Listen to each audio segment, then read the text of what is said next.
جرثوم بن ناشر رضي الله تعالى عنه عن رسول الله صلى الله عليه وسلم قال: إن الله تعالى فرض فرائض فلا تضيعوها، وحد حدودا فلا تعتدوها، وحرم أشياء فلا تنتهكوها، وسكت عن أشياء رحمة لكم غير نسيان فلا تبحثوا عنها. حديث حسن رواه الدارقطني وغيره. الحديث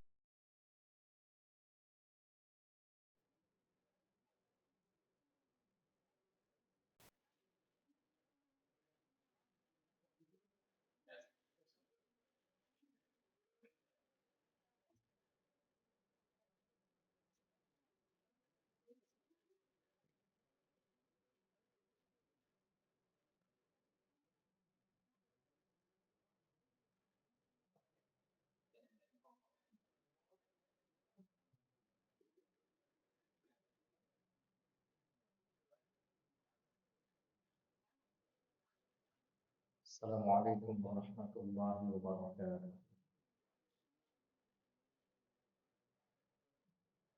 Alhamdulillah, kita memuji Allah.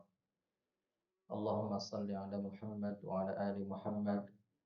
Kita bersalawat kepada Rasulullah sallallahu alaihi wasallam. Para ustaz dan ustazah, alhamdulillah pagi ini kita masih bisa berkumpul dalam rangka sama-sama mendekatkan diri kita kepada Allah melalui belajar agama, yang mana kebutuhan seseorang terhadap ilmu melebihi kebutuhan ia terhadap makan dan minum. Baik, kita lihat halaman 102. Adab yang terakhir sekaligus adab yang ke-10, yaitu adab berpakaian.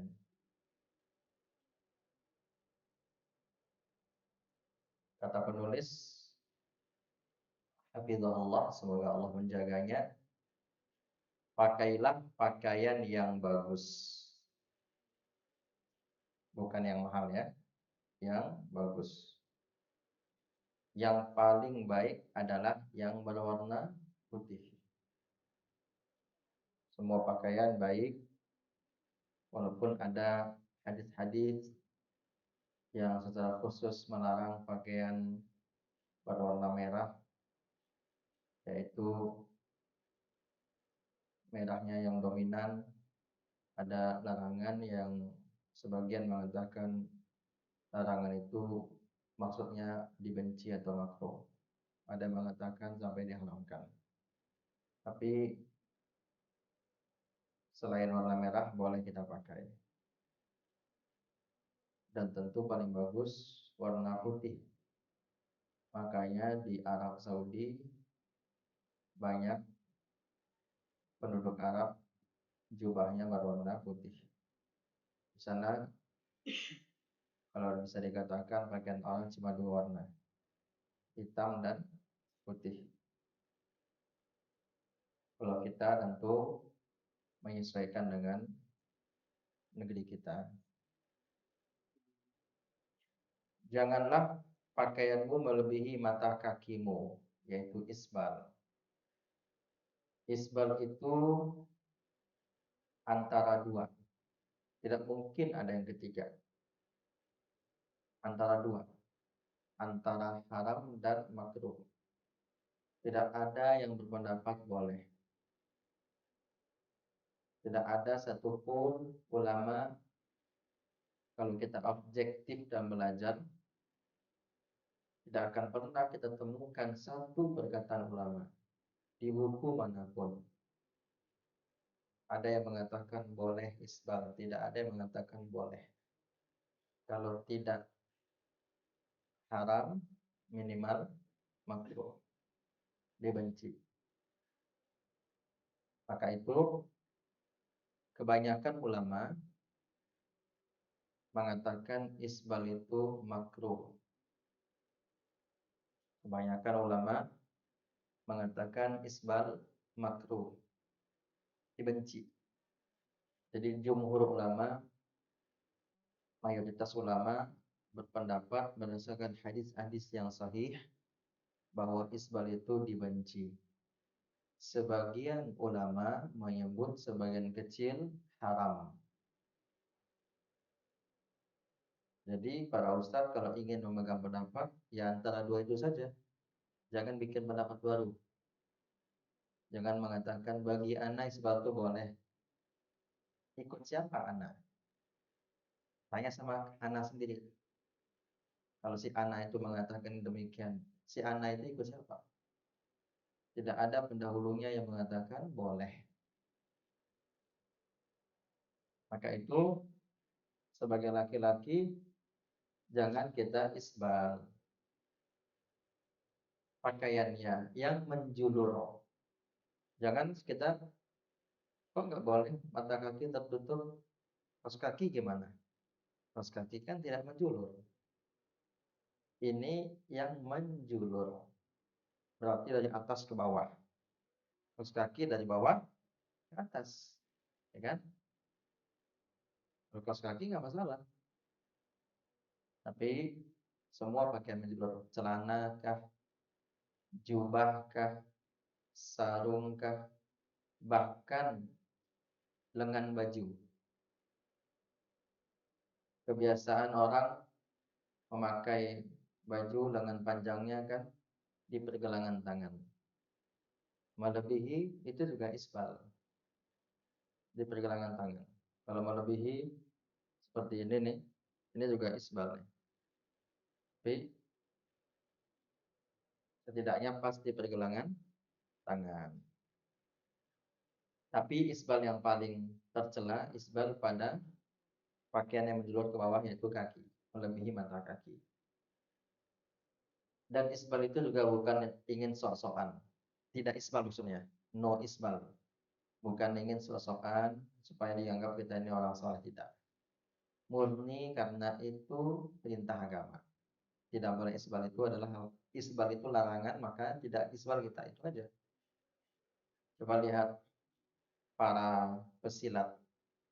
Para pesilat aja nggak ada yang isbal kan? Termasuk nenek mama. Kok nenek mama pakaiannya nggak ada yang isbal? Coba lihat celana-celana nenek mama. Nggak ada yang isbal. Orang-orang silat juga nggak ada yang isbal. Kenapa kita isbal? Walaupun itu khilafiyah, tapi kan antara dibenci atau haram. Apakah tiap hari, tiap waktu kita melakukan apa yang dibenci Allah? Itu tidak. Sebagaimana kita juga tidak boleh mengatakan yang isbal itu tidak sunnah. Ini juga hati-hati. Sebagian juga berlebihan. Setiap melihat isbal, neraka, neraka, neraka, neraka. Itu juga nggak boleh. Ya, kalau gitu berarti yang nggak isbal surga, surga, surga, surga, surga. Itu dong. Kebalikannya gitu ya, siratnya. Yang isbal itu diancam, bukan pasti neraka. Sebagaimana yang tidak isbal dimotivasi surga. Kita yang nggak isbal, apakah pasti masuk surga? Enggak kan? Kita kan nggak isbal. Apakah pasti masuk surga? Sebagaimana yang isbal pasti masuk neraka? Juga tidak. Cuma diancam. Mereka diancam, kalau isbal kita dikasih motivasi karena isbal itu kepastian itu tidak tahu. Itu hanya Allah yang tahu. Maka itu juga nggak boleh menilai orang sunnah atau tidak sunnahnya dari isbal. Ana pernah bertanya kepada guru Ana di Riyadh, pada Syekh Yasin Al-Askar Hafizahullah, dosen hadis. Nah, bilang di Indonesia ada fenomena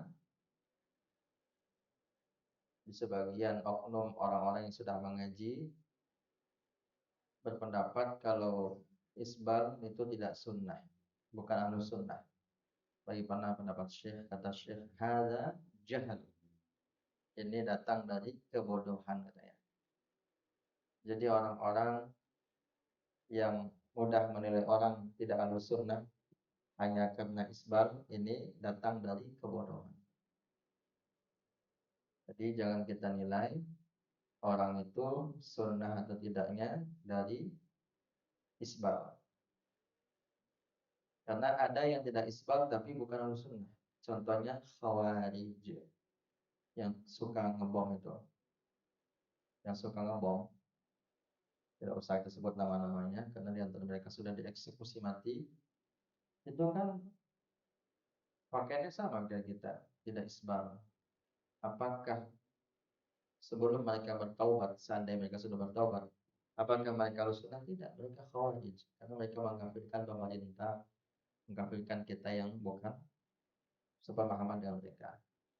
Jadi intinya bukan pada pakaian tapi pada pemahaman. Walaupun kita juga harus peduli dengan penampilan luar. Kemudian dan mulailah dengan sebelah kanan ketika berpakaian. Misalnya pakai celana yang kanan dulu, lepas yang kiri dulu. Baju juga lengan kanan dulu, lepasnya tangan kiri. Dan mulai dengan sebelah kiri ketika melepaskannya. Adab berikutnya adalah adab yang berkaitan dengan berpakaian. Dalam adab ini ada beberapa hal yang penting yang akan dibahas. Satu, apakah boleh memakai pakaian yang bagus?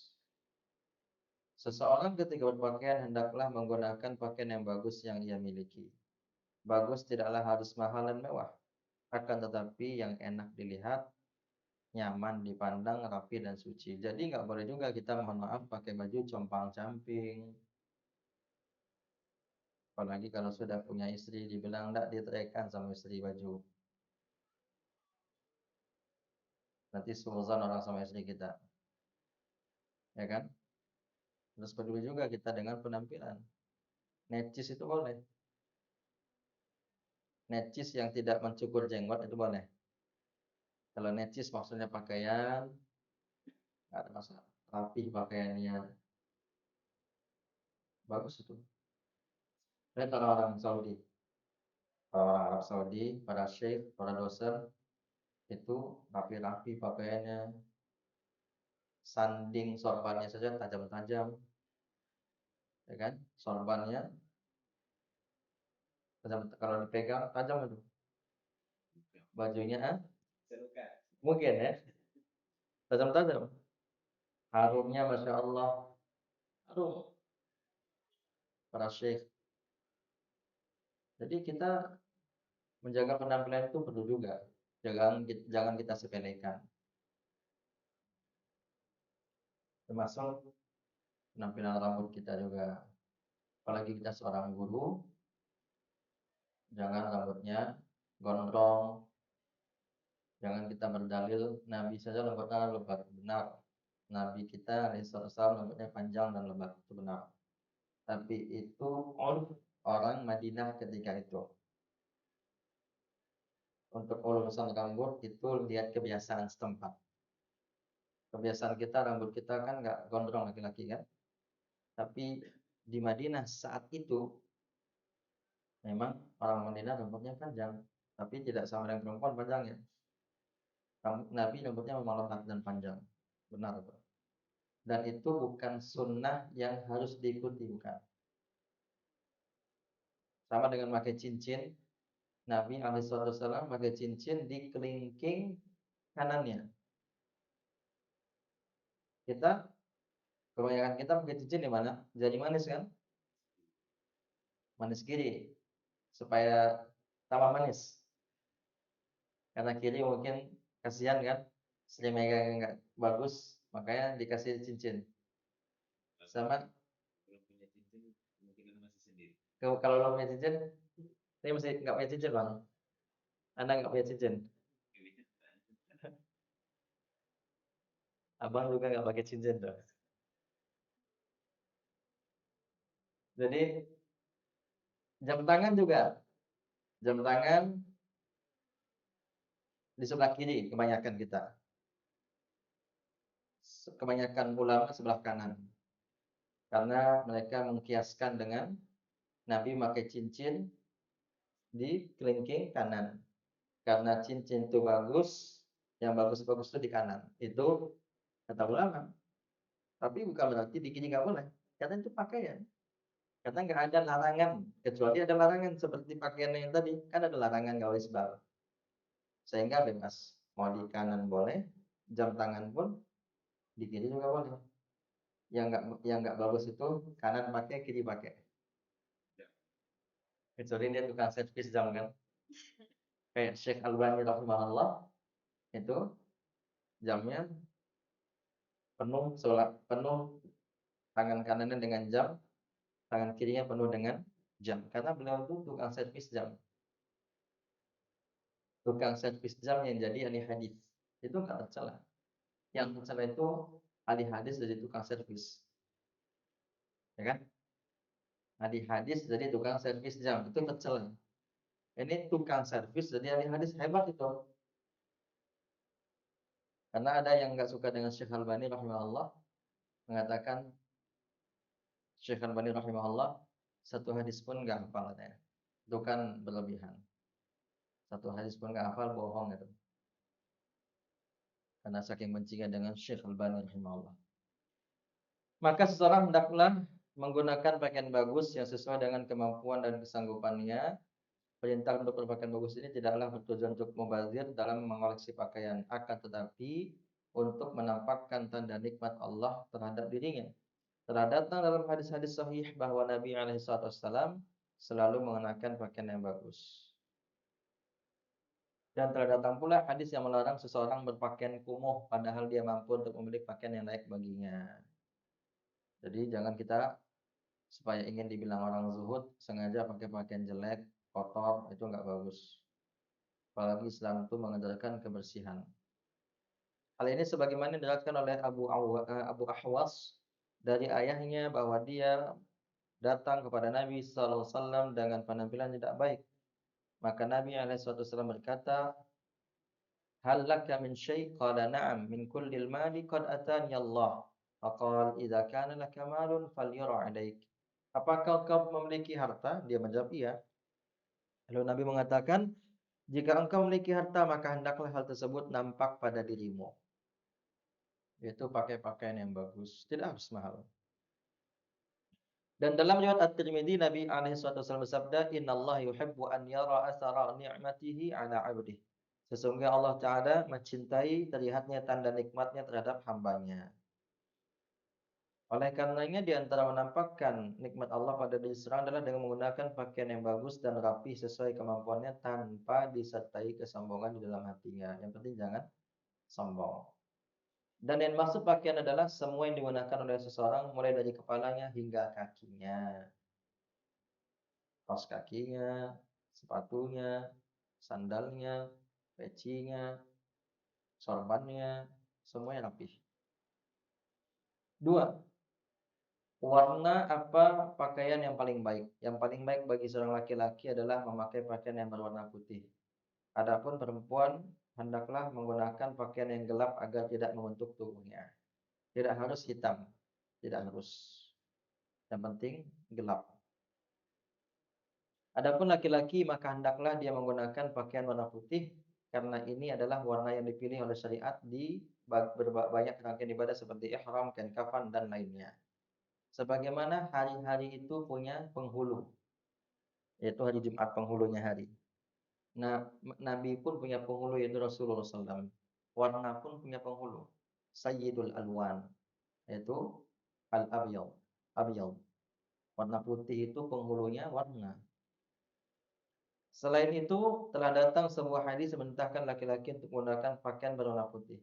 Sebagaimana hadis yang diriwayatkan oleh At-Tirmidzi dari Samurah bin Jundub radhiyallahu anhu bahwa Nabi SAW bersabda, "Ilbasul bayad." Pakailah pakaian yang berwarna putih. Kalau kita memakai pakaian berwarna putih karena mengikuti sunnah, dapat pahala kita. Gak mesti jubah, gak mesti jubah. Tapi pakai jubah lebih bagus. Bahwa Pak Guru di sini, para ustadz di sini, nggak ada salahnya di Jumat pakai jubah. Dan segan kita pakai jubah dipanggil orang ustaz nanti. Sangka orang kita syekh besar misalnya. Enggak, kita ikut sunnah itu. Ingin ikut sunnah. Di Saudi saja para sopir pakai jubah kok. Saudi sopir-sopir pakai jubah. Sopir taksi pakai jubah. Kemudian taksi mereka monoktal. Beda dengan taksi sini kan. Taksi sini slang, jamrut, dangdut dan ini itu. Jadi usahakan kalau bisa para ustadz khusus Jumat pakai jubah putih, dapat pahala itu. Beli jubah yang bagus,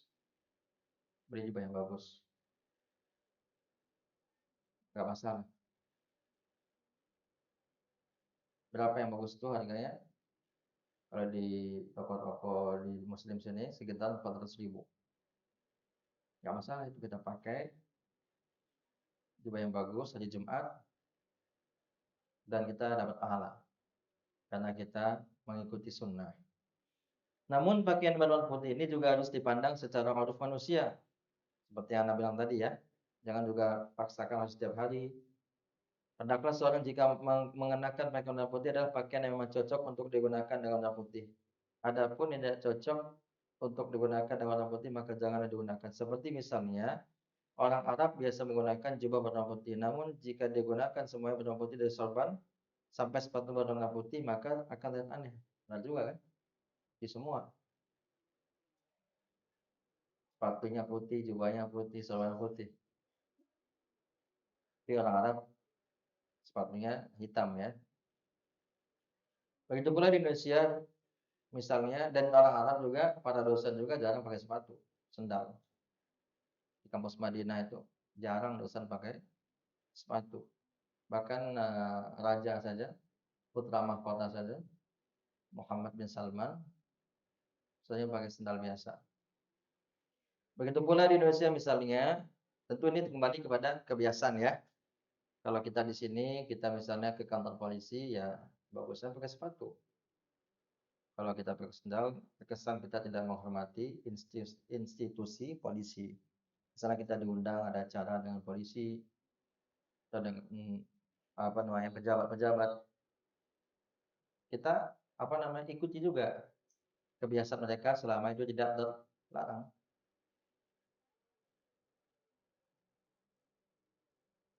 Begitu pula di Indonesia misalnya jika seorang mengenakan celana berwarna putih lalu baju berwarna putih, peci putih dan sepatu putih serta kacamata bergagang putih, mungkin akan terlihat aneh dan justru bisa terjerumus kepada syuhrah, yaitu pakaian popularitas dalam berpakaian yang terlarang. Maka dilihat uruf atau kebiasaan di suatu daerah. Dilihat bagaimana cara menggunakan pakaian putih yang cocok di daerah tersebut. Namun sekali lagi, keutamaan pakaian putih hanya berlaku bagi laki-laki. Adapun perempuan, semakin rapat dia menutup dirinya, maka semakin baik. Nah, itu para ustazah mohon direnungkan itu. Jadi jangan merasa apabila ada yang meminta menutup rapat, jangan merasa diintimidasi. Itu untuk menjaga kemuliaan para ustazah sebenarnya. Wanita itu sifat khususnya adalah at-tasattur, menutup diri. Semakin dia menutup diri, bukan menutup sifatnya ya, tapi menutup itu adalah badannya. Bahkan di zaman dahulu, ini kalau kita objektif belajar ya, di zaman dahulu pembeda antara budak dan orang merdeka itu dari pakaian. Budak itu tidak menutup muka. Di Madinah zaman dulu, silakan buka tafsir Al-Ahzab 59. Buka tafsir buka tafsir Ibnu Katsir kan ada PDF-nya, ada terjemahan. Kalau nggak ada, minta ke anak-anak kirim nanti, insya Allah terjemahannya ada sama anak. Kalau susah nyarinya maksudnya. Di Google ada kalau di Google. Kemudian tafsir Qurtubi kalau bisa baca kitab, karena terjemahannya belum ada. Itu disebutkan pembeda antara budak dengan orang merdeka itu menutup wajah. Jadi orang-orang Madinah tahu ini budak, ini bukan dari wajahnya. Kalau wajahnya ditutup, berarti dia orang merdeka. Kalau wajahnya tidak ditutup, berarti dia budak. Pasti kayak gitu. Pasti itu. Nah sekarang kan semakin merdeka katanya semakin terbuka. Semakin terbuka, semakin merdeka katanya. Semakin kaya, semakin miskin pakaiannya. Jadi para ustazah berbahagialah, para ustazah ditutup wajahnya, dan juga mohon ajarkan kepada siswi-siswi kita semua. Siswi-siswi kita tutup semuanya, termasuk matanya. Di dalam tafsir Ibnu Katsir disebutkan wanita zaman dulu itu cuma satu mata saja yang kelihatan, mata kiri atau mata kanannya untuk melihat jalan. Saking seperti itu dijaga. Tangannya pun nggak kelihatan. Sekarang lentik tangan perempuan terlihat. Harus ditutup. Semuanya tutup. Karena kata Nabi SAW, al-mar'atu aurah. Wanita itu aurat semuanya. Fa idza kharajat, apabila keluar, istasyrafaha syaitan. Syaitan akan menjadikannya indah di bawah pandangan laki-laki. Jadi tutup. Para suami berkewajiban. Suami yang punya rasa cemburu wajib meminta istrinya, bahkan memaksa istrinya menutup semua badannya. Harus ditutup. Dan istri yang soleha nggak boleh nolak. Surga itu, libasut taqwa. Pakaian ketakwaan itu. Wanita soleha pakaiannya tertutup di luar, terbuka di rumahnya. Jangan terbalik. Kalau wanita yang tidak baik, terbuka di luar, tertutup di dalam rumah. Di luar dia wangi, di dalam rumah dia bau. Wanita yang soleha, di luar dia tidak wangi, tidak pula bau ya. Di dalam dia sangat wangi. Di hadapan suaminya. Seperti itu wanita yang soleha. Kita ajarkan kepada anak-anak kita. Supaya apalagi kita sekarang masuk kawasan putri nih para ustaz. Dan kita semua masih muda kan? Nggak ada yang sudah kan yang 60 nggak ada di sini. Masih muda, masih syabab kita ini, syabab. Anak-anak kita SMP mukanya terlihat. Ingatkan, para ustazah berkewajiban mengingatkan. Tutup mukanya nak. Jangan kelihatan keningnya. Islam itu kalau melarang sesuatu pasti ada hikmahnya.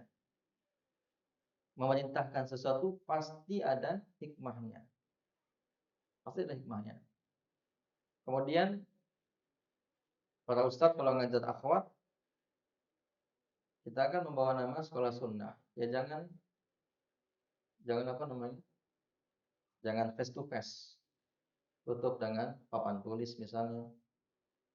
Seperti yang kita lakukan di Mat Ali Al-Fath. Kecuali masih SD kan. Kalau sudah SMA apalagi, kita ngajar di belakang papan tulis. Kita membawa nama sekolah sunnah. Ini kita ini jangan sampai seperti penyamun di sarang perawan. Kan ada buku judulnya kan? Perawan di sarang penyamun. Kita ini sekarang penyamun di sarang perawan, dibalik. Makanya tutup mereka. Ini kawasan putri. Kawasan terlarang sebenarnya kita masuk. Dijaga, minta izin dulu masuk. Gak bisa kita masuk-masuk aja, minta izin dulu, klakson dulu, kasih kode. Anak-anak kita pun kita ajarkan. Karena tidak tertutup kemungkinan ada sesuatu yang tidak baik atau hubungan khusus guru dengan murid. Sedangkan guru laki-laki saja dengan murid laki-laki saja ada hubungan khusus. Ya, salah seorang guru, karena nggak akan sebutkan sekolahnya di mana, tapi masih di Payakumbuh dan 50 kota. Salah seorang guru di pesantren,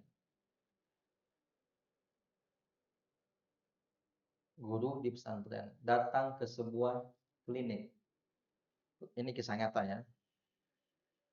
Mengeluhkan, ini guru laki-laki, seorang ustadz, mengeluhkan bahwasanya kemaluannya perih ketika dia buang air kecil. Kemudian ditanya oleh petugas kesehatan, apakah Anda melakukan tindakan seperti kaum Nabi Lut? Dia bilang iya. Kepada siapa? Kepada murid-muridnya. Laki-laki. Pesantren itu. Guru laki-laki saja bisa punya hubungan khusus dengan murid laki-laki. Jijik kan? Dan dia belum nikah memang. Kemudian kata petugas kesehatan itu, ini yang bicara kepada anak langsung petugas kesehatan. Sanadnya tinggi ya. Pada dalam hadis, bukan katanya-katanya. Langsung memang petugas kesehatan bicara kepada anak. Saking dia sudah kecanduannya dengan itu, kalau saya masih pengen gimana katanya. Padahal sudah sakit, masih nanya kalau masih pengen gimana. Itu kan sudah parah kecanduannya. Sudah parah kecanduan itu. Dan salah satu pesantren juga, lain lagi misalnya, masih di Paliko juga, terdeteksi 16 siswa juga kena berantai. Tadi yang korban jadi pelaku, pelaku cari korban lain, jadi lagi pelaku, terus sampai 16 di sebuah pesantren. Di pesantren yang ketiga lagi, musyrifnya melakukan itu. Akhirnya dikeluarkan dan dipanggil orang tua musyrif itu. Karena baik, pondok pesantren itu dikabarkan ke anak, ditelepon sama pimpinan pesantren, Ustaz, si Fulan, anak dari si Fulan, dia itu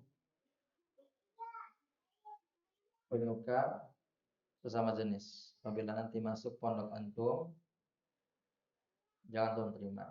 Nah itu penting. Jadi kita ini sama pengelola pondok pesantren penting kerjasama seperti itu. Dan sampai nanti kita nerima musyrif, ternyata dia kaum pelangi. Lelaki bertulang lunak. Sekarang kan bahkan sudah jadi lifestyle. Bahkan yang sudah punya istri, punya anak, ternyata penyuka sesama jenis. Bahkan ada LC yang seperti itu. Sudah LC. Sudah ustaz memang. Alhamdulillah.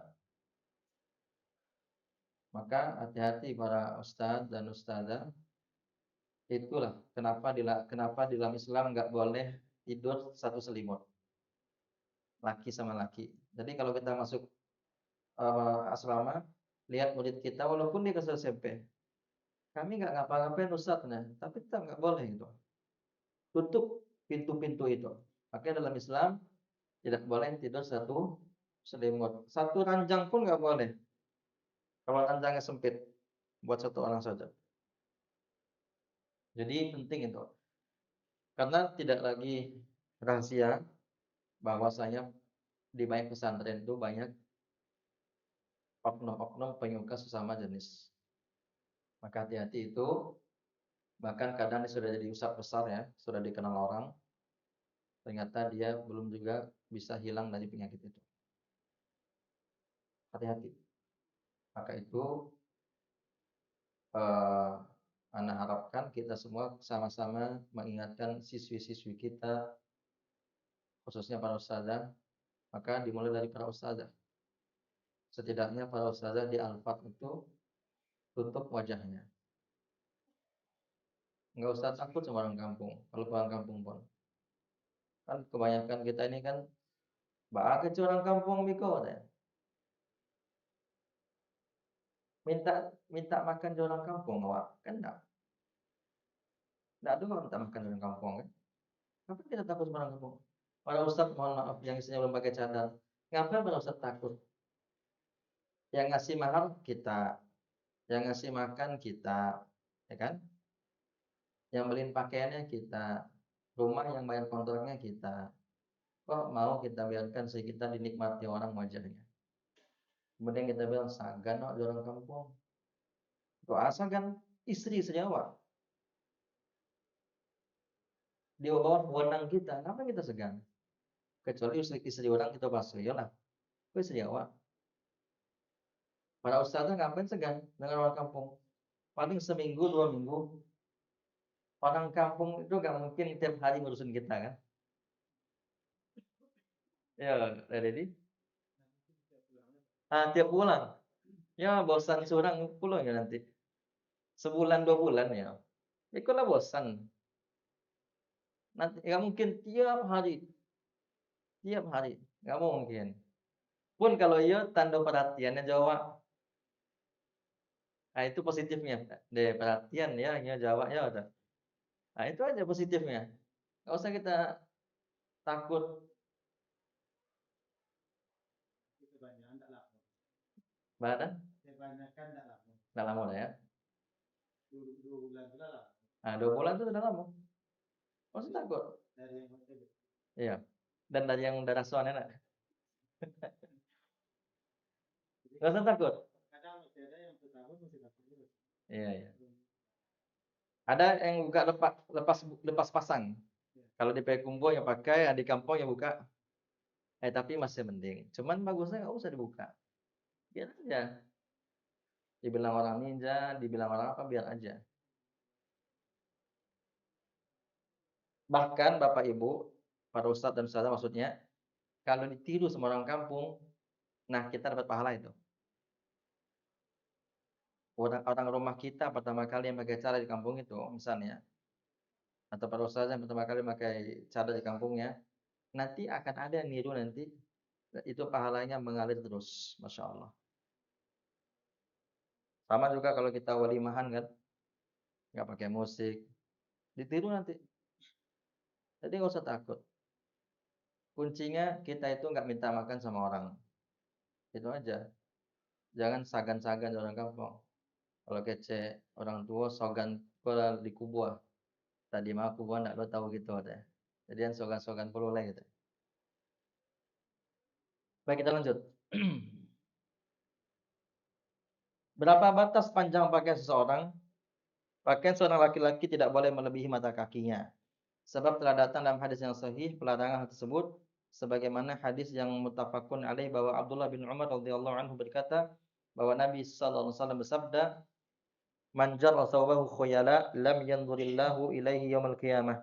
Siapa yang menjulurkan pakaiannya dengan kesombongan, maka Allah tidak akan memandangnya pada hari kiamat. Dan juga dalam riwayat lain dari Abu Hurairah radhiyallahu anhu bahwa Nabi bersabda, "Man ma asfara minal ka'baini minal izari fa finnar." Apa-apa yang di bawah mata kaki dari sarung maka tempatnya di neraka. Baik, ada 2 hadis ya. Seakan kontradiksi, dia enggak kontradiksi sebenarnya. Hadis pertama karena sombong. Hadis kedua tidak ada kata sombong di situ. Orang yang isbal mengatakan, kan Ambo enggak sombong. Ambo enggak sombong loh. Ambo walaupun isbal Ambo enggak sombong dong. Kalau enggak sombong ganti. Hadis kedua untuk ganti. Itu sama dia. Tapi kalau sombong ganti, hadis pertama untuk ganti itu. Mudah kok. Kalau enggak sombong kita, ancamannya neraka. Itu enggak sombong tuh. Enggak ada kata sombong kan. Apa-apa yang di bawah mata kaki dari sarung, maka tempatnya di neraka. Itu enggak sombong tuh. Tapi kalau sombong, Allah tidak akan memandangnya pada hari kiamat. Tidak memandang dengan pandangan kasih sayang itu maksudnya. Dan pasti neraka. Nggak sombong saja masuk neraka apalagi ya itu maksudnya ancamannya ya, ancamannya. Kita juga nggak boleh serawah lain isbal tapi lisan isbal. Nah, itu nggak boleh. Kalau istilah orang muda muncung isbal.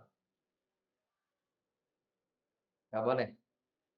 Sebagaimana kita nggak boleh isbal pakaian kita, jangan pula lisan kita isbal.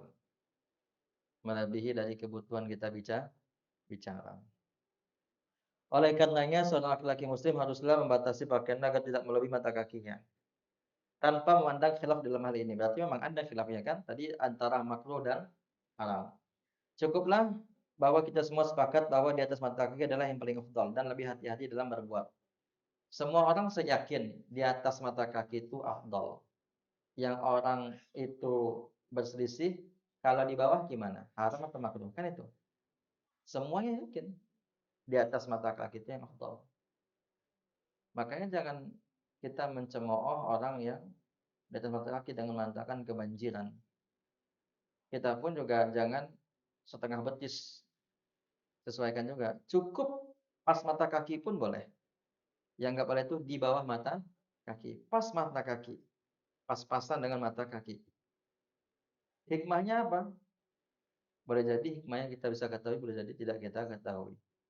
Yang pasti kita wajib sami'na wa ta'na.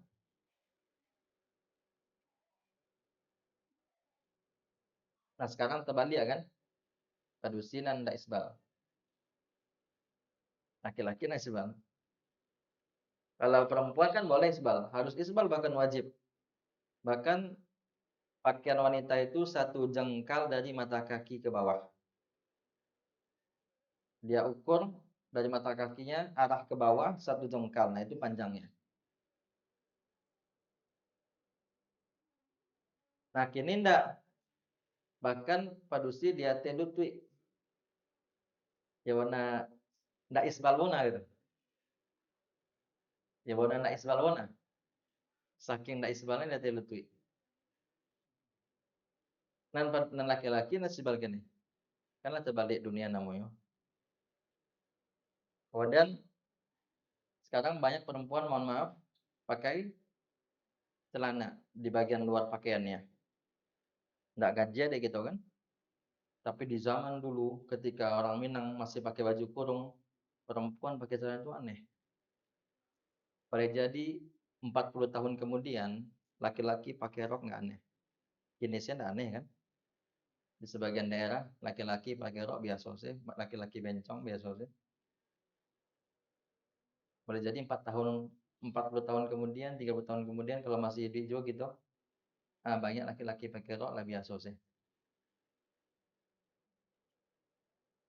Karena dosa itu kalau sudah terbiasa dianggap biasa.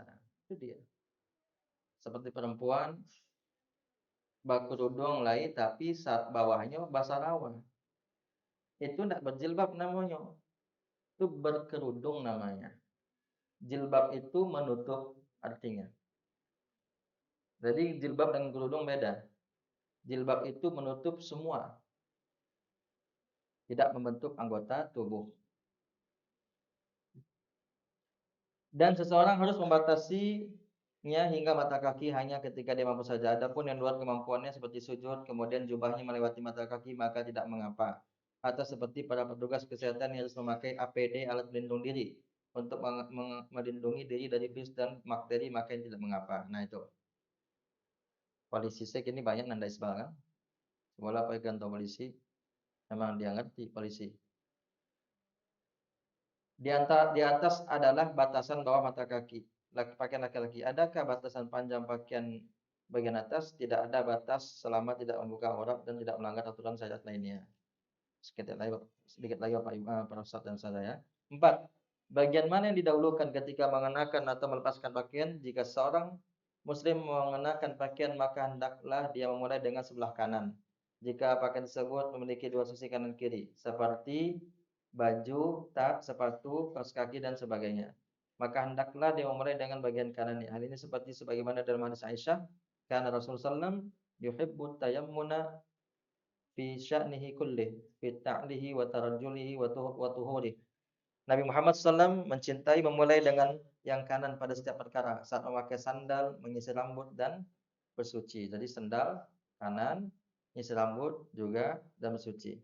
Namun apabila ada orang mengenakan sepatu yang tidak memiliki bagian kanan kiri, maka tidak perlu dia mencari arah tertentu memasukkannya. Dan jika seorang hendak melepaskan pakaian, maka hendaklah dia memulai dengan sebelah kiri terlebih dahulu jika pakaian tersebut memiliki bagian kanan dan kiri, sebagaimana pembahasan di atas. Perhatian.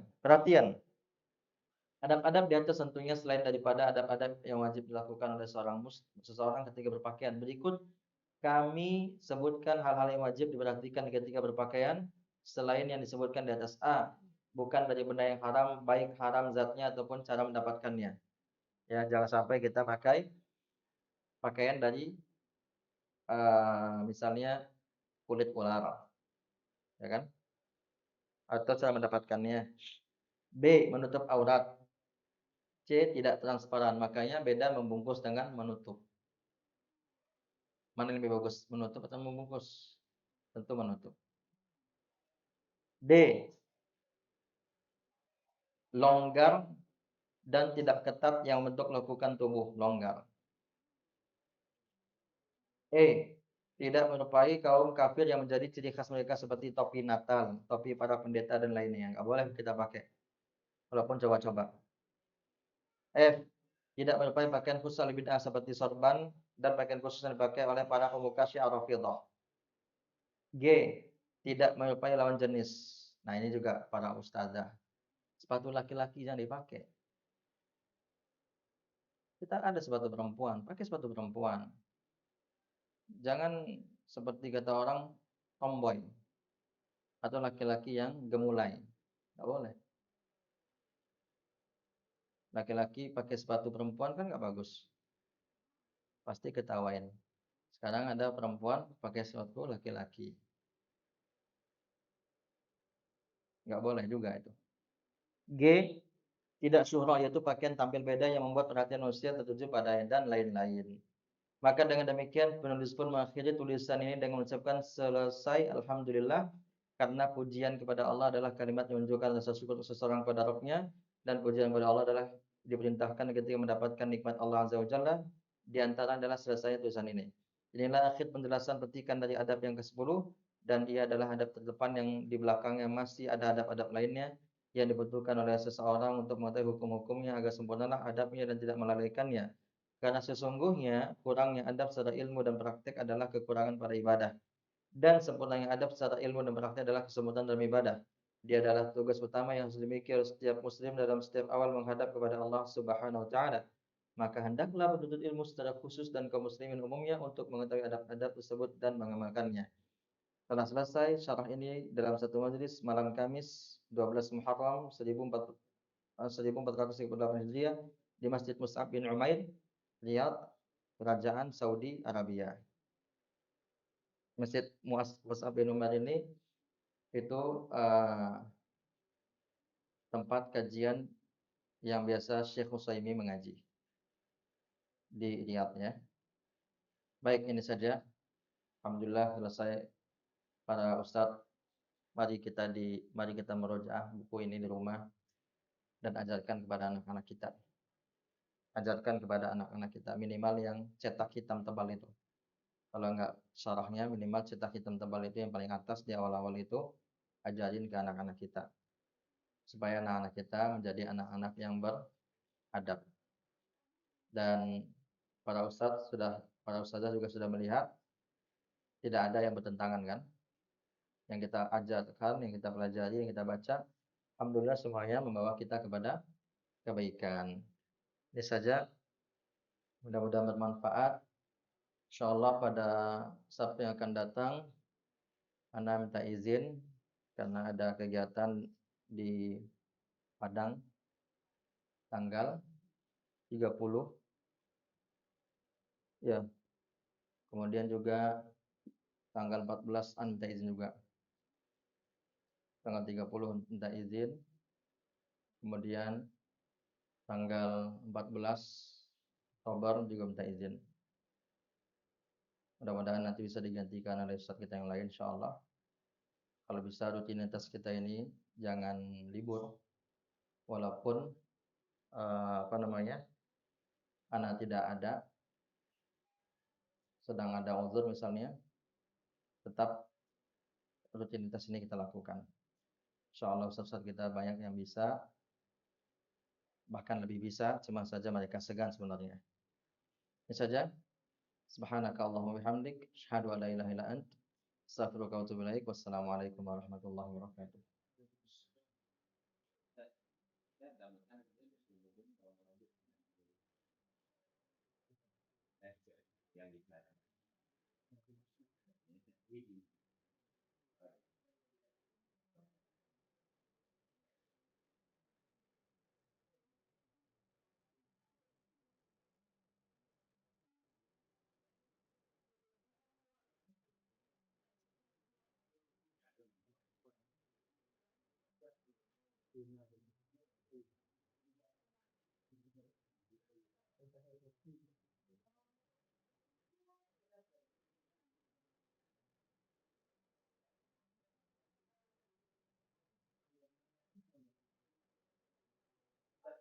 Jadi, nah, Waalaikumsalam warahmatullahi wabarakatuh.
Yep.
Boleh Bang?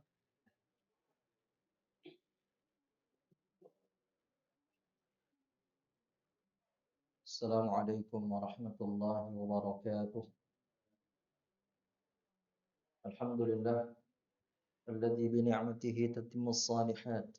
Asyhadu an la ilaha illallah wahdahu la syarika lah wa asyhadu anna Muhammadan 'abduhu wa rasuluh wa safiyyuhu wa khaliluh ballagha risalata wa adda al-amanah wa nasaha hadhihi al-ummah wa jahada fillahi haqqa jihadi hatta atahu al-yaqin. Amma ba'd. Kita lanjutkan membaca Al-Ma'kidul Ashir halaman 30. Kita minta Ustaz siapa? Arifin. Ustaz Arifin, tafadhal Ustaz. Kidut Tasik kemarin belum selesai. Asani. Mak Kidut Tasik belum selesai. Yang mana belum selesai? Nau Usani. Coba baca.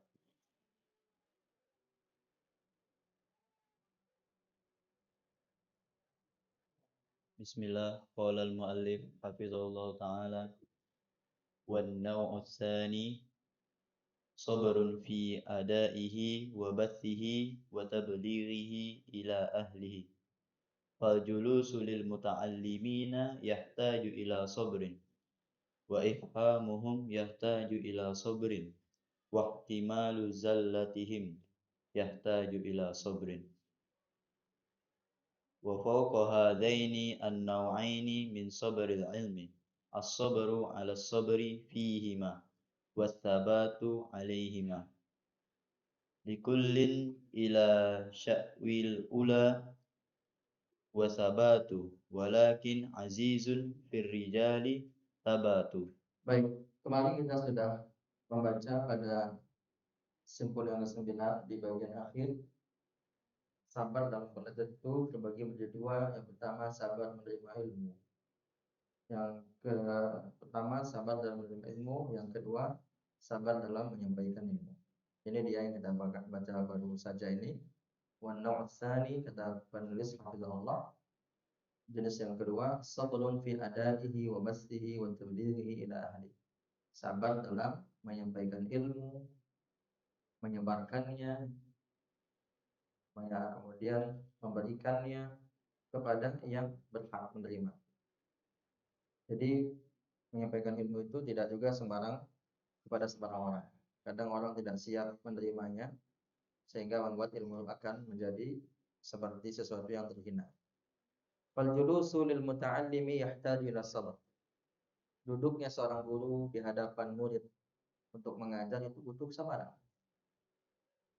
Maka itu segala sesuatu itu harus dengan cinta. Kenapa ada orang sabar mengajar?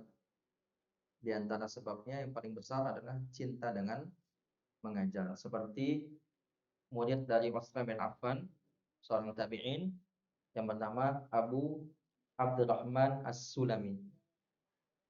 Kita mungkin pernah dengar hadis Nabi dan kita hafal sallallahu hadis Nabi alaihi wasallam, khairukum man ta'allama al-Qur'ana wa 'allama. Itu hadis riwayat Bukhari dari Utsman bin Affan. Yang meriwayatkan dari Utsman namanya Abu Abdurrahman As-Sulami. Abu Abdurrahman As-Sulami sejak 40 tahun beliau duduk di masjid Kufah. Beliau tahan, beliau sabar mengajar 40 tahun mengajar Quran. Ya kan? Di sini Ustaz sudah sampai belum 40 tahun? Belum ya? Umur aja belum kan? Belum. 40 tahun beliau ngajar, tahan beliau karena cinta. Cinta dengan hadis tadi, khairukum man ta'allamal Qur'ana wa 'allama. Yang membuat dia betah duduk mengajar Quran karena hadis tadi, khairukum, sebaik-baik kalian adalah yang mengajarkan Quran dan mempelajarinya. Maka itu duduk kita dengan murid-murid kita harus dengan cinta supaya betah kita duduk. Sabar.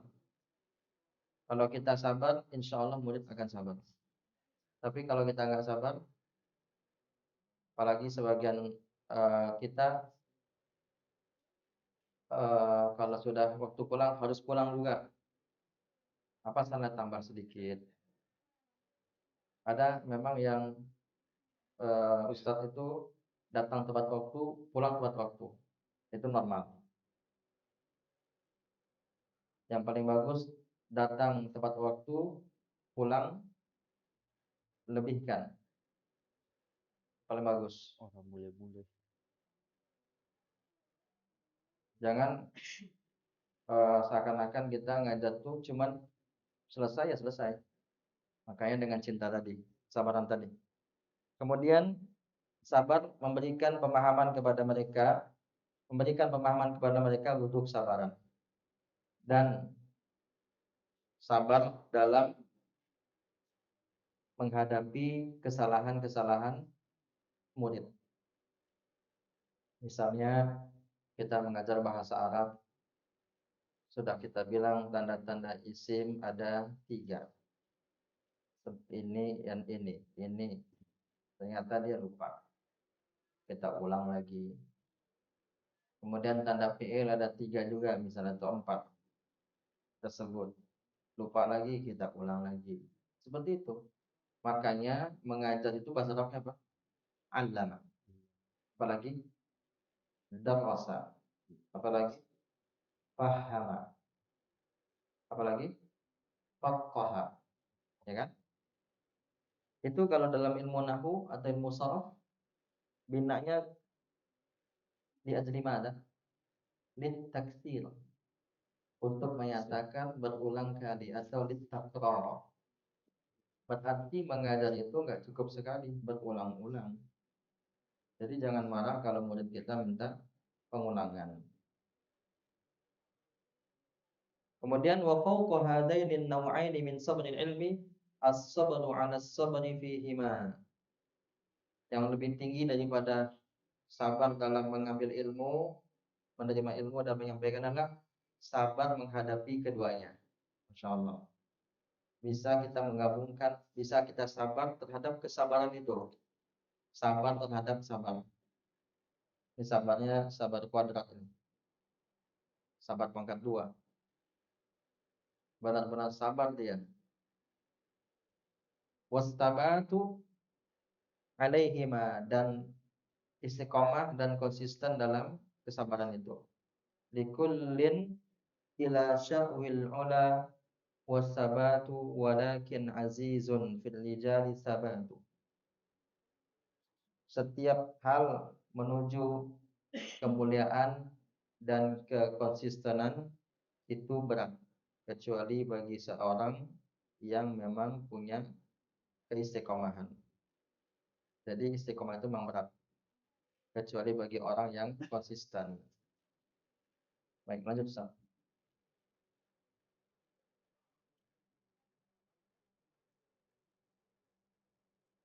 Al-maqidul ashir mulazamatu adabil ilm. Ya, simpul yang ke-10, senantiasa menghiasi diri dengan adab-adab ilmu. Lanjut Ustaz. Qala Ibnul Qayyim rahimahullah fi kitabih Madarijus Salikin, adabul mar'i unwanu sa'adatihi wa falahihi, wa qillatu adabihi unwanu syaqawatihi wa bawarihi. Famastujliba khairud dunya wal akhirati bimithlil adabi, walastujliba hirmanuhuma bimithli qillatil adabi. Baik. Ibnu Qayyim rahimahullah berkata, yaitu Muhammad bin Abu Bakar, wafat pada tahun 751 Hijriah. Muhammad bin Abu Bakar, wafat 751 Hijriah. Murid kesayangan Ibnu Taimiyah rahimahullah. Beliau berkata di dalam kitab yang sangat bagus, di antara kitab-kitab beliau, yaitu Madarijus Salikin. Madarijus As-Salikin. Apa kata beliau? Adabul mar'i unwanu sa'adatihi wa falahih. Adab seseorang itu tanda kebahagiaan dan keberuntungannya. Jadi orang yang bahagia dan beruntung jika dia punya adab. Wa qillatu adabi unwanu syaqawatihi wa bawarihi. Sedangkan sedikit adab seseorang atau kurangnya adab seseorang tanda kesengsaraan dan kemalangan dirinya. Jadi orang yang sengsara dan malang itu kalau kurang adab. Maka yang kurang harta dia nggak sengsara. Kita ini sengsara kalau kurang adab. Oleh karenanya tidak usah sedih kalau kurang harta. Harusnya kita sedih kalau kurang adab. Famastudriba khairud dunya wal akhirati bimithlil adab. Tidaklah kebaikan dunia dan akhirat diperoleh dengan sesuatu apapun kecuali dengan adab. Jadi kalau ingin memperoleh kebaikan dunia dan akhirat, jaga adab. Orang kalau ingin bisnisnya lancar, dia kan akan jaga adab kepada pelanggan. Adabnya adalah tebar senyum, ramah, ya kan? Walaupun agak mahal, tapi kalau dia rajin senyum sama pelanggan, ramai enggak? Ramai. Ada murah tapi misalnya bedanya 2.000 kan, atau 10.000. Misalnya beli sesuatu bedanya 10.000. Beli sesuatu yang misalnya 200.000. Di toko A 200.000, di toko B 210. Tapi di toko B ini penjualnya punya adab dalam hal bisnis itu, ramah. Di toko A yang 200.000 dia cuek-cuek aja, judes. Orangnya judes gitu. Kita akan lebih senang belanja kemana? Belanja ke mana kira-kira? Jujur. Yang enggak judes. Yang judes, walaupun agak mahal. Apalagi kalau murah kan? Nah seperti itu. Untuk makanya semua marketing itu ramah-ramah, ya bang. Marketing itu ramah-ramah, masya Allah. Walaupun itu basa-basi misalnya, tapi harus ramah. Nah ramah itu kan adab yang baik. Ramah itu adab yang baik. Walaupun dia ada masalah rumah tangga di rumahnya atau ada apapun, itu nggak peduli. Yang penting dia di depan konsumen ramah. Pasti sukses. Bagus marketingnya, bisa naik penjualannya. Itu kuncinya di marketing, Dan marketing itu goalsnya dirama. Tapi marketing yang diam-diam aja nggak mungkin penjualan naik. Nah itu dia dalam urusan dunia, apalagi dalam urusan akhirat. Jadi adab itu sangat penting. Walastudriba hirmanuhuma dan hirmanuhuma, dan tidaklah akan hilang kebahagiaan dunia dan akhirat kecuali disebabkan bimisli qillatil adab, karena kurangnya adab. Oleh karenanya biarlah kita kurang duit, yang penting jangan kurang adab. Bahkan biarlah kita kurang ilmu, tapi adab jangan kurang. Apabila kita tidak bisa mendahului orang dalam hal ilmu, maka jangan kalah dari adab. Ilmunya Masya Allah, hafalannya Masya Allah, nggak bisa kita mendahuluinya. Kita berpacu dengannya dalam urusan adab. Itu adab itu penting sekali, Masya Allah. Lanjut. Coba Ustaz Sony.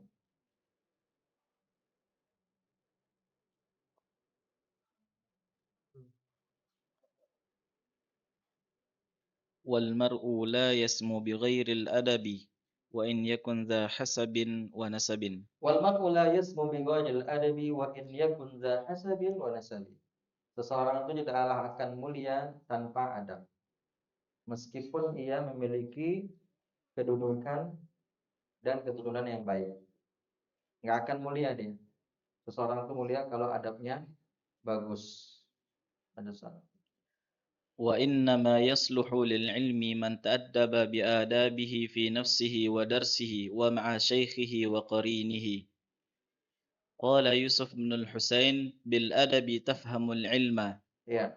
Wa inna ma yasluhu lil ilmi man ta'addaba bi adabihi fi nafsihi wa darsihi wa ma'a syaikhihi wa qarinih. Ilmu itu akan mudah diterima, layak diterima oleh orang yang menjaga adabnya terhadap dirinya sendiri, pelajarannya, syekhnya, gurunya maksudnya, dan teman seperjuangannya, teman sebaya dalam belajar, ya, rekan belajarnya.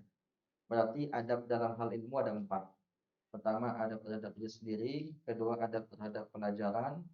Ketiga, adab kepada guru. Keempat, adab kepada teman. Ingat 4 adab itu. Diri sendiri, pelajaran, guru, dan teman. Qala Yusuf ibn al-Husain, seorang ahli hadis, wafat 304 Hijriah, bil adabi tafhamul ilma. Hanya dengan adablah engkau paham ilmu. Kalau tanpa adab tidak akan mengerti dengan ilmu. Lanjut, Ustaz. لأن المتأدب يرى أهلا للعلم فيبذل له، وقليل الأدب يعز العلم أن يضيع عنده. ومن هنا كان السلف رحمهم الله يعتنون بتعلم الأدب كما يعتنون بتعلم العلم. Ya. Li'annal muta'addiba yura ahlan lil ilmi fayubdilu lah. Karena orang yang beradab, yang punya adab, terlihat dia ahli dalam ilmu, dia akan terlihat ahli dalam ilmu jika dia punya adab, dan dia akan mencurahkan ilmunya itu. Kemudian ilmu itu akan mencurahkan kepadanya maksudnya. Wa qalilul adabi, dan wa qalilan adabi, dan orang yang kurang adab, wa qalilan adabi yu'izzul ilmu an yudayya'a indahu. Ilmu tidak akan merasa berat untuk datang kepadanya. Maksudnya sia-sia saja ilmu kalau ilmu ada pada orang yang kurang adab. Berarti ilmu itu akan masuk ke dalam diri orang yang punya adab. Maka kunci utama dapat ilmu beradab. Beradab pada diri sendiri. Usahakan kalau kita ingin belajar dalam keadaan berwudu, suci maksud. Itu di antara adab. Usahakan kita sudah berwudu. Kemudian yang berikutnya adab kepada pelajaran, misalnya Usahakan apabila kita sedang belajar, buku itu kita jaga baik-baik. Jangan lempar sana, lempar sini. Kemudian juga jangan simpan buku di jok motor, di bawah jok motor, atau dilipat bukunya seperti anak-anak zaman sekolah dulu habis UN bukunya dilipat, digulung gitu ya, ditaruh di saku belakang. Pengalaman bang, lain enggak bang? Nah, STM. Kalau obeng di belakang nggak apa-apa. Ini buku di belakang, walaupun buku MTK nggak boleh. Walaupun itu buku matematika, buku biologi, buku sejarah nggak boleh. Ilmu itu, apalagi buku agama. Kemudian adab kita kepada guru kita. Walaupun guru kita lebih muda daripada kita usianya, asal nama guru kita jaga. Karena fa inna rusubal ilmi fi nafaratih. Menjauhi guru itu merupakan kegagalan ilmu. Nggak akan dapat ilmu kita menjauhi guru. Nggak akan dapat. Dan guru itu masing-masing punya plus minusnya. Tidak ada guru yang lengkap semuanya punya. Nggak ada. Pasti ada plus minusnya. Karena dia manusia biasa. Guru yang sempurna hanya Rasulullah Sallallahu Alaihi Wasallam. Hanya Rasulullah. Bahkan sekelas Imam Syafi'i pun tidak. Sekelas Imam Malik pun tidak. Imam Malik juga keras sebagai seorang guru. Jadi kita sabar menghadapi guru. Itu juga adab. Kemudian adab terhadap teman, tidak boleh kita menjelek-jelekan teman kita sesama penuntut ilmu. Tidak boleh hasad pada teman kita. Kemudian tidak boleh kita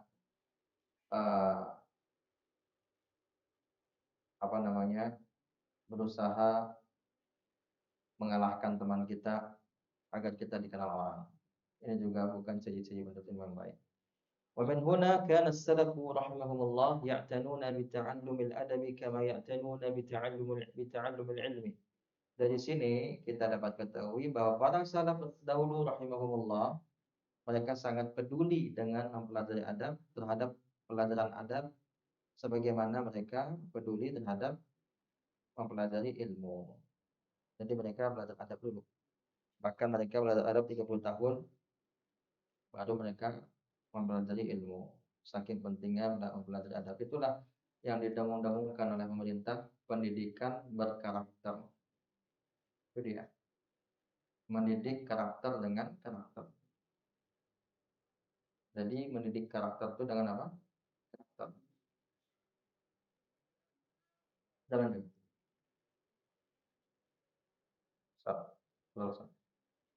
قال ابن سيرين رحمه الله كانوا يتعلمون الهدي كما يتعلمون العلم. قال ابن Sirin, Muhammad ibn Sirin, wafat 110 Hijriah, sama dengan Hasan Basri rahimahullah tahun wafatnya. Apa kata Ibnu Sirin rahimahullah? Beliau punya perkataan sangat masyhur, inna hadzal ilma din fanzuru amman ta'khuduna dinakum. Itu perkataan masyhur ya dari beliau. Dan beliau juga mengatakan, dahulu para salaf terbiasa mempelajari adab sebelum mereka mempelajari ilmu. Al-hadiyah di situ artinya adab. Lanjut, Ustaz. بل إن طائفة منهم يقدمون تعلمه على تعلم العلم. Bahkan sebagian para salaf mendahulukan mempelajari adab sebelum mempelajari ilmu. Lanjut. قال مالك بن أنس لفتى من قريش من قريش يا ابن أخي تعلم الأدب قبل أن تتعلم العلم. تعلم الأدب قبل أن تتعلم العلم. Iya, kata Malik bin Anas, guru Imam Syafi'i yang wafat pada tahun 179 Hijriah, kepada seorang remaja, fata itu artinya remaja ya, fata, remaja yang usia masih belasan tahun, kepada seorang remaja Quraisy, wahai anak pamanku, sepupuku.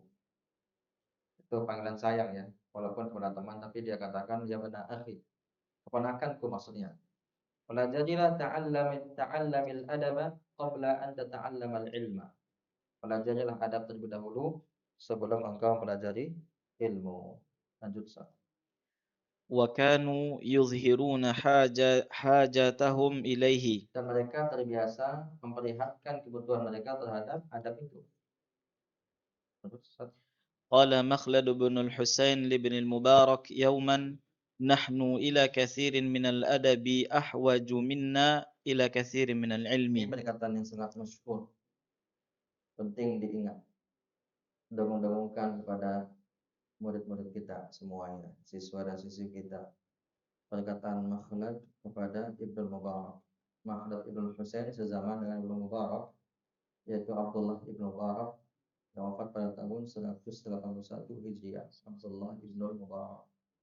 Sedangkan Makhlad meninggalnya lebih lama, yaitu 191 Hijriah. 10 tahun bedanya. Apa kata Makhlad Ibnu Husain? Nahnu ila katsirin minal adabi ahwaju minna ila katsirin minal ila qalilin minal ilmi. Ini apa namanya? Nahnu ila katsirin minal ilmi, kita ulang lagi. Dalam teks lain di dalam kitab Tadhkiratus Sami, teksnya berbunyi nahnu ila qalilin minal adab ahwaju minna ila katsirin minal ilmi. Kalau di sini nahnu ila katsirin minal ilmi. Artinya apa? Kita lebih butuh adab yang banyak, meskipun kita lebih butuh adab yang banyak daripada ilmu yang banyak. Sebenarnya yang lebih tepat, kita lebih butuh adab meskipun sedikit daripada ilmu yang banyak. Itu lebih cocok. Walaupun kita punya adab sedikit, itu lebih kita butuhkan daripada punya ilmu yang banyak. Itu lebih cocok ya. Lanjut, Ustaz. وكانوا يوصون به ويرشدون إليه. Mereka selalu berwasiat tentang adab dan memberikan bimbingan agar mempelajari adab. Coba Ustaz Abdul Salam.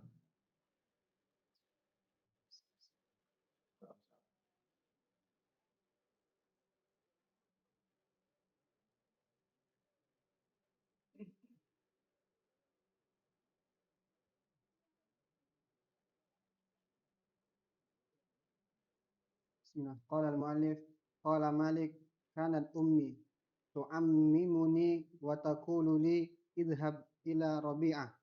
Ta'ni ibna Abi Abdurrahman faqiha ahli al-Madinati fi zamanihi. Fata'allam min adabihi qabla ilmihi. Qala Malik, itu Malik ibn Anas. Tahun berapa tadi wafatnya? 179. Beliau mengatakan kanat ummi tu'ammimuni. Ibuku dahulu ketika aku kecil terbiasa mendandaniku. Maksudnya dipakaikan baju yang bagus, disisirkan rambut Anas bin Malik, Malik bin Anas ya, ketika beliau masih kecil. Kemudian apa kata ibuku padaku, wa taqulu li idhhab ila Rabi'. Ini guru Imam Malik. Imam Malik punya guru namanya Rabi'ah. Imam Malik tidak belajar kepada Abu Hanifah karena nggak ketemu. Abu Hanifah di Baghdad. Imam Malik nggak pernah keluar dari Madinah, makanya beliau dijuluki Imam Darul Hijrah karena tidak pernah keluar dari kota Madinah.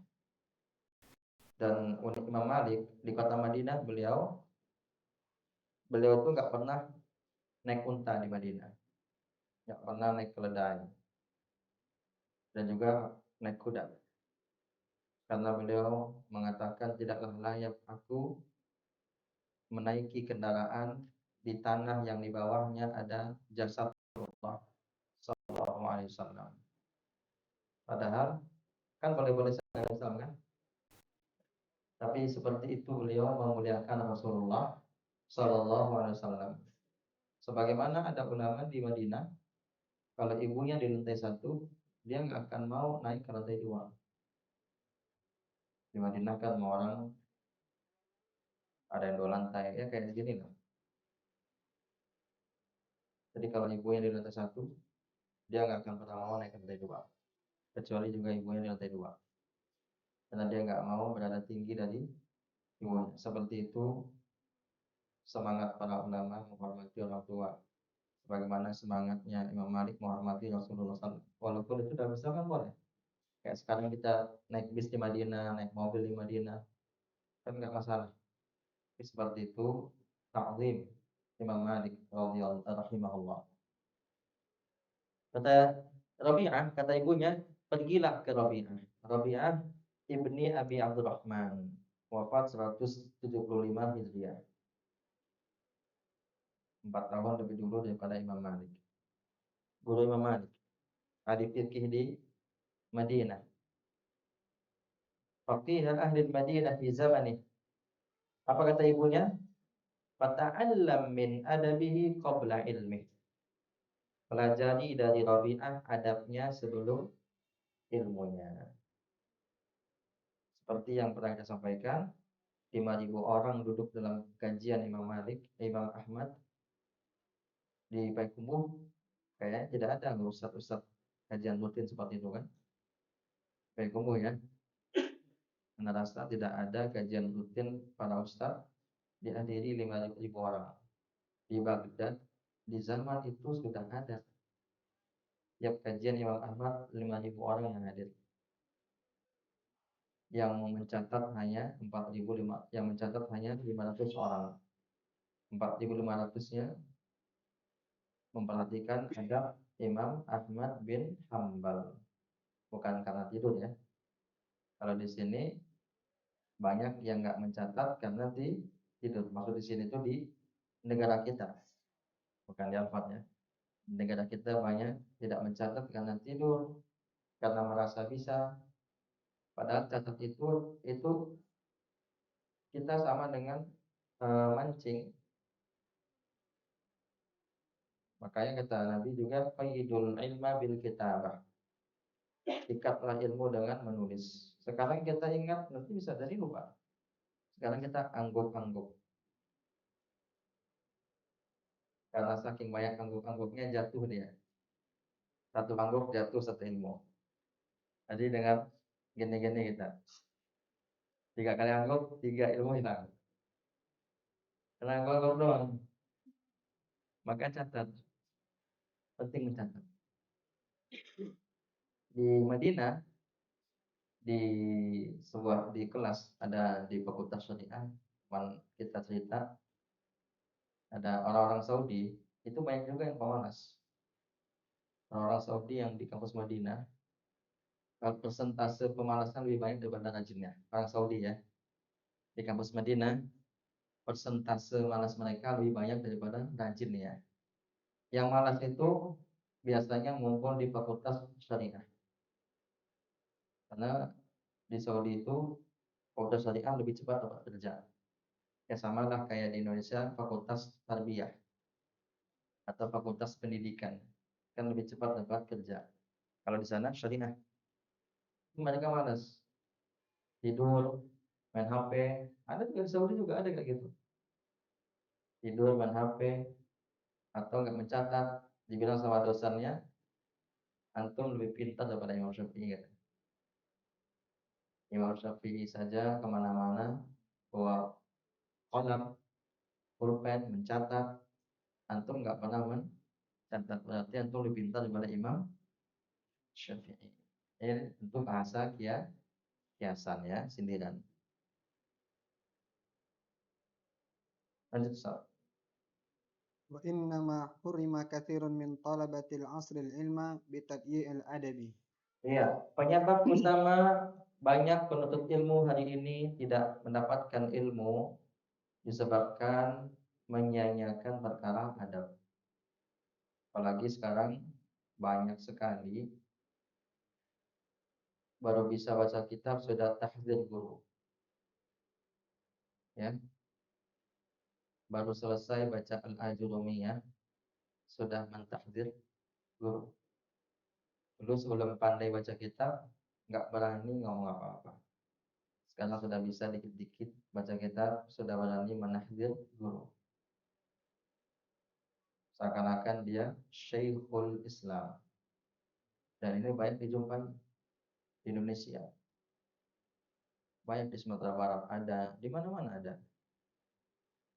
Nggak akan dapat ilmu. Kerja bantah guru, bantah guru. Padahal kerja bantah-bantahan saja nggak dapat ilmu. Jidal, debat-debat terus. Nulis di Facebook bantah gurunya. Jangan pernah tiru seperti itu. Walaupun dia menisbatkan diri kepada salaf. Salaf tidak seperti itu. Salaf mana yang dia ikuti? Dari salaf. Ada nggak ulama salaf seperti itu? Nggak ada. Dan nggak akan berkah ilmunya. Percayalah, murid kalau suka bantah guru, apalagi dipublikasikan bantahan itu, wallahi tidak akan berkah ilmu itu. Tidak akan berkah. Dan guru yang baik tidak dia ladeni. Karena itu ocehan anak kecil. Tidak usah diladeni. Kalau nanti kita dibantah sama murid kita, diam aja, nggak usah dibantah lagi. Habis waktu kita. Ya, kalau ada orang bantah kita di sosmed, panggil aja, lebih bagus panggil. Habis waktu kita nulis di WA, kan? Bantah lagi, nanti bantah lagi, jilid 1, jilid 2. Masih banyak tugas kita yang harus kita selesaikan. Sedangkan sebagian murid mencari panggung dia. Dia ingin terkenal, tersohor, maka dia bantah gurunya. Dan itu banyak di Facebook, di Instagram. Jangan kita contoh orang-orang demikian, karena pasti akan datang titik jenuh itu. Enak.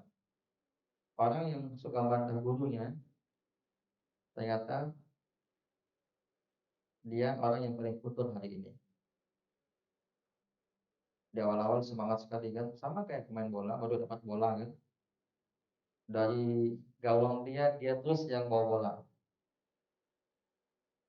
Jadi kalau orang baru dapat bola, baru dapat mainan, seperti itu orang-orang baru belajar agama bisa. Dia seperti anak kecil dapat mainan. Maka itu berarti kita ajarkan adab kepada murid-murid kita. Kalau ada murid yang durhaka, maka kita sebagai guru doakan hidayah untuknya. Tidak usah kita balas bantahannya, karena membuang waktu. Lanjut, Ustaz. أشرف الليث بن سعد على أصحاب الحديث فرأى منهم شيئا كأنه كرهه فقال ما هذا أنتم إلى يسير من الأدب أحوج منكم إلى كثير من العلم. Iya. Ashraf al-Laythu ibn Sa'ad rahimahullah. Ini seorang ahli hadis dari Mesir, Al-Layth ibn Sa'ad. Ashrafa ala ashabil hadis. Mereka dia memuliakan ahli hadis. Kemudian para minhum syai'an ka'annahu kariha. Dia melihat sesuatu yang seakan-akan dia tidak suka. Faqala ma hadza, apa ini? Kemudian dia sampaikan, antum ila yasirin minal adabi ahwaju minkum ila katsirin minal ilm. Nah, ini dia lafaz yang masyhur dari Makhlad bin Al-Husain tadi. Ini yang lebih masyhur. Kalian lebih butuh adab meskipun sedikit daripada ilmu meskipun banyak. Jadi adab yang sedikit lebih kalian butuhkan daripada ilmu yang banyak. Dan itu sangat benar. Karena adab itu menghiasi apapun. Adab itu menghiasi apapun. Kalau nggak ada adab, tidak akan indah sesuatu itu.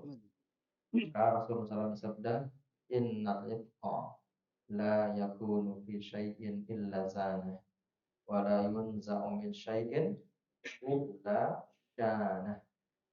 Sesungguhnya kelembutan itu adab, tidaklah ada pada sesuatu melainkan akan memperindah sesuatu itu. Dan tidaklah dicabut kelembutan itu dari sesuatu melainkan akan memperburuk sesuatu. Jadi yang memperindah itu apa? Al-rifqa, yaitu al-adab.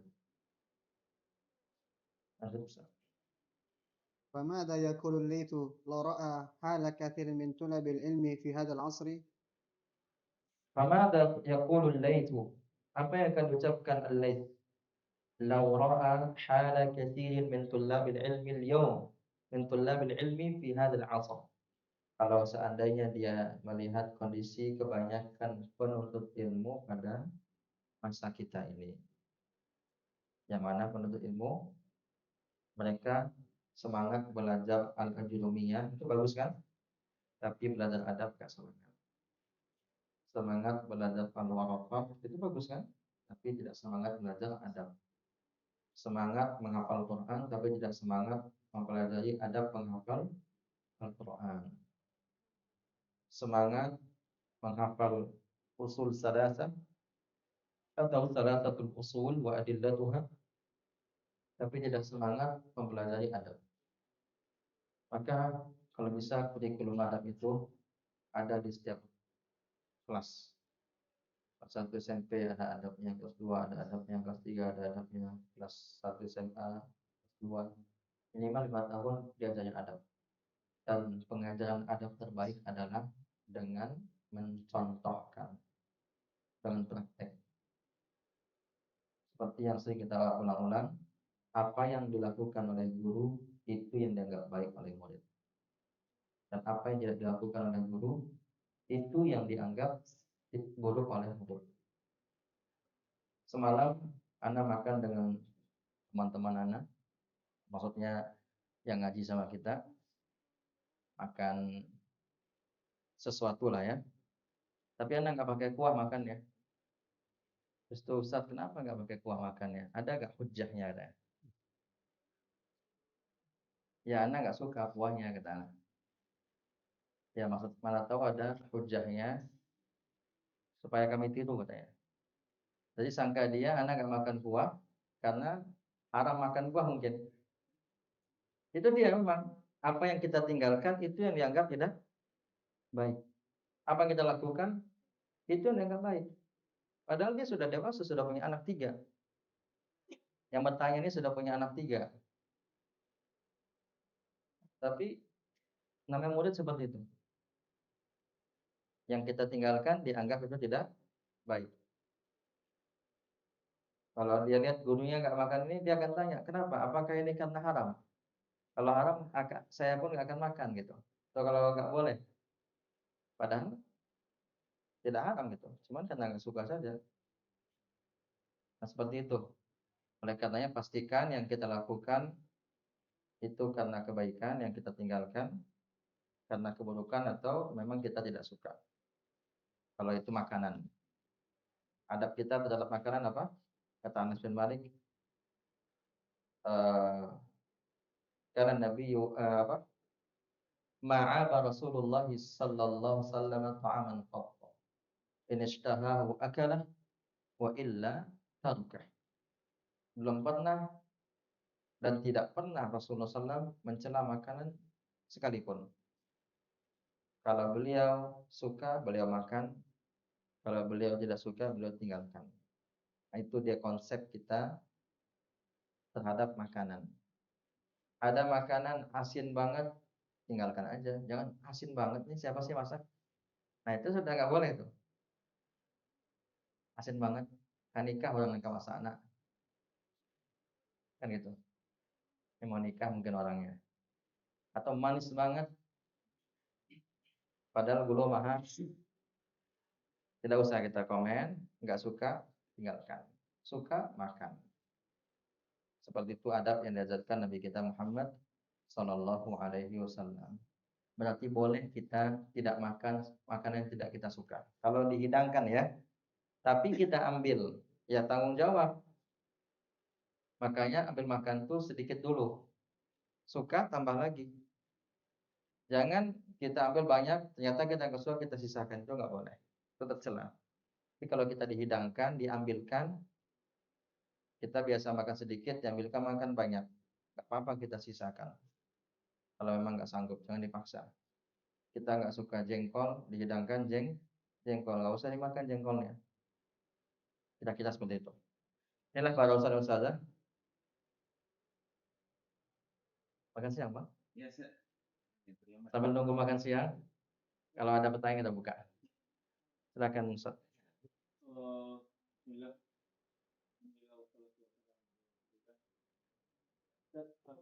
Terkait teringat pertanyaan yang di awal-awal dulu, Iya. yang berhentikan dulu, nanti kita bahas pertemuan depan. Apa itu Ustaz? Ibadah Allah, pemahamannya terhadap kaitannya dengan syirik ketika kita kalau misalnya mengerjakannya tapi dengan tujuan lain, nah gitu. Sering kita berbincang di kantor, cuman kita punya landasan yang kokoh tentang itu. Contoh? Mengajarkan ilmu agama, apakah itu termasuk mahdoh atau ilmu mahdoh? Dan kaitannya kalau kita seandainya mengajarkannya dengan tujuan bukan ikhlas karena Allah, tapi ada tujuan dunia mengiringinya, bagaimana statusnya? Apakah itu seperti kita sholat untuk orang lain karena ria atau bagaimana? Dan apa pula ukuran standarnya?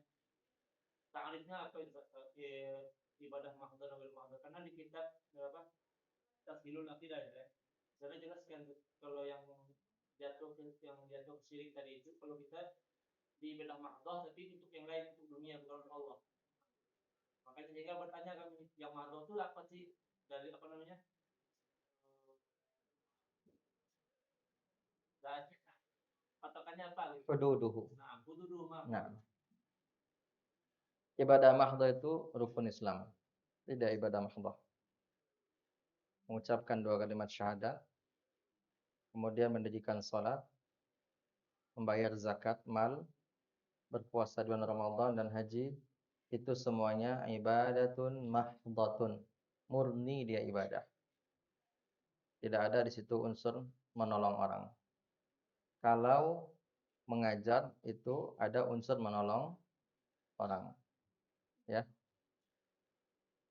Itu murni itu ibadah kepada Allah. Walaupun zakat memang ada di sana menolong orang, tapi dia hukum asalnya ibadah kepada Allah.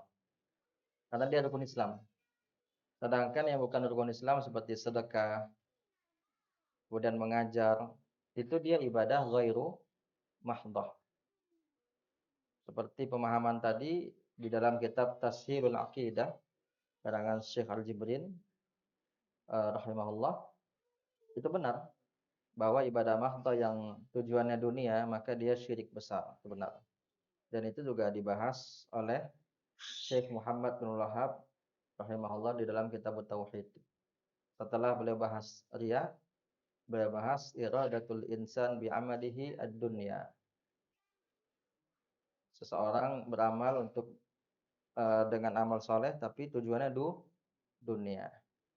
Dan beramal dengan tujuan dunia itu lebih parah daripada riya. Kenapa? Karena riya itu bagian dari dunia. Kalau dunia itu luas. Dia ingin jabatan, ingin duit. Sebagian menyangka riya itu lebih berbahaya. Yang lebih berbahaya itu justru beramal dengan tujuan dunia. Jadi banyak yang dia inginkan, jabatan dia mau, popularitas dia mau. Kalau dia itu kan cenderung kepada pujian saja. Cenderung kepada pujian saja. Makanya Rasulullah SAW ketika menyebutkan orang yang beramal untuk dunia, Nabi mengatakan ta'isa abdud dinar, ta'isa abdud dirham, ta'isa abdul khamisah, ta'isa abdul khamilah. Kata Nabi, celakalah hamba-hamba dinar, hamba dirham, hamba khamisah, dan hamba khamilah. Apa itu khamisah dan khamilah? Yaitu kain sutra. Jadi orang-orang yang dia beribadah untuk dinar, untuk dirham, dan untuk pakaian-pakaian yang bagus. Jadi kalau kita mengajar di Al-Fat secara khusus, murni kita ingin dapat pahala, kemudian di situ ada diiringi ingin dapat gaji, maka dia boleh. Maka dia boleh. Tidak ada masalah. Karena waktu kita yang sudah terambil. Kecuali seperti yang Anda bilang kemarin kan? Masih ingat Ustaz Rudi? Kalau Ustaz Rudi hasil ternaknya 20 juta sebulan, jangan diambil gaji di Al-Fat. Bahkan bantu. Jadi kalau belum sampai segitu, silakan ambil. Gitu. Baik Ustaz? Masih ada sedikit. Baik. Berarti kan sudah saya jelaskan tadi kalau ibadah itu murni ya. Jadi yang perlu kita jadikan pegangan ini kan rukun Islamnya atau ibadah murninya. Contohnya kan seperti kita salat sunnah kan bukan rukun Islam, tapi kan itu murni ibadah karena ada kita tidak salat sunnah ya. tidak ada kita akan bergantung sama orang lain soal itu. Gimana faktornya? Ya, termasuk salat sunnah itu rukun, termasuk salat sunnah itu ibadah mahdhah juga. Walaupun dia karena dia bagian dari salat. Bagian dari salat. Termasuk puasa sunnah. Maka itu juga tidak bagus seorang kenapa puasa ingin diet? Salah. Berarti kalau antum kurus nggak puasa dong. Antum puasa kena gemuk. Kan gitu kita tanya gitu ya. Salah itu. Diet itu bonus. Dietnya itu bonus. Sama kayak kita ngajar. Kenapa ngajar? Ingin dapat keutamaan idza matal insanu inqata'a anhu 'amaluh illa min salatah, illa min shadaqatin jariyatin aw ilmin yuntafa'u bih aw waladin salihin yad'u lah. Guru dapat tiga-tiganya, Masya Allah. Guru dapat tiga-tiganya. Mengajarkan ilmu sedekah jariah, ilmu yang bermanfaat, dan didoakan oleh murid-murid. Murid-murid kita juga anak soleh juga. Anak soleh juga itu. Jadi anak soleh itu nggak mesti anak kandung, murid-murid kita. Itu anak soleh juga. Kalau seandainya anak kandung, kasihan dong yang nggak punya anak. Ibnu Taimiyah nggak punya anak, karena nggak punya istri. Imam Nawawi nggak punya anak, karena nggak punya istri. Kalau seandainya waladin salih hanya anak yang kandung, kasihan yang tidak punya anak. Maka waladin salih termasuk juga anakmu. Jadi kita dapat tiga-tiga. Jadi kenapa ngajar? Kita ingin itu. Dikasih gaji itu bonus, alhamdulillah. Makanya eh, kerja kita di Alfat, karena kita sekarang di Alfat ya, juga nggak bagus hitung-hitungan. Kalau diminta sekali-kali lembur, nggak usah lah nuntut gaji. Minta aja sama Allah. Ana udah lembur nih 2 jam nih, mana uang lemburnya gitu. Nggak layak itu. Kalau bilang boleh, boleh. Tapi nggak layak. Seorang guru tidak layak nanya-nanya gaji. Itu pendapat Ana ya. Pendapat Ana itu. Kita beda boleh. Ana 2 jam nih lembur. Mana gaji Ana? Kalau terlambat kok dipotong Ana? Karena kita ini apa namanya? Serba salah juga gitu. Ya. Karena kita kadang-kadang kita terlalu baku dengan aturan yayasan. Terlalu baku dengan aturan yayasan. Padahal kita ini kalau ikut yayasan, yayasan itu punya undang-undang juga ketenagakerjaan. Kalau kita ikut ke sana susah, kita di pondok pesantren. Gitu kan? Pondok pesantren itu dasar utama keikhlasan. Tapi pengelola pondok tidak boleh bermodal keikhlasan menggaji guru dengan rendah. Nah, itu juga nggak boleh. Dikasih guru gaji rendah, Ustaz ikhlas ya. Padahal dia mampu gaji tinggi itu nggak boleh. Tapi seorang guru tidak juga layak ngomong gaji. Apa nanya gaji? Di Ibnu Qayyim berapa gajinya? Gede nggak daripada di Alfat? Kalau gede anak mau pindah sana. Nggak boleh itu. Nggak layak. Nggak usah jadi guru kalau gitu. Ini anak bilang sekarang sama para ustaz-ustazah, kalau ada ustaz-ustazah seperti itu nggak usah jadi guru. Jadi pebisnis saja. Usaha properti atau usaha jual beli mobil, jual beli tanah. Itu nggak apa. Tapi kalau dalam guru jangan. Nanya-nanya gaji berapa? Gaji antum berapa? Sampai amplop ceramah pun ditanya. La haula wala quwata illa billah. Antum khutbah dapat berapa? Anak cuma segini katanya. Ada kan? Ada itu. Jadi antum khutbah ingin dapat amplop. Ceramah ingin dapat itu. Ngajar ingin dapat itu. Sana. Hati-hati. Dikasih alhamdulillah, nggak dikasih jangan sedih, nggak dikasih nggak datang lagi besok. Nah ini berbahaya ini. Berbahaya. Makanya ngajar itu dia sebenarnya bukan pekerjaan sebenarnya. Bukan profesi. Ngajar itu wazifah. Maksudnya wajibah gitu, kewajiban kita. Bukan dia mihnah, bukan. Tapi wazifah, tugas. Bukan profesi ya, tapi tugas. Sebagaimana ad-da'wah ilallah wazifatul anbiya'i wal mursalin. Udah, dapat alhamdulillah, kita kan nggak minta. Dikasih alhamdulillah.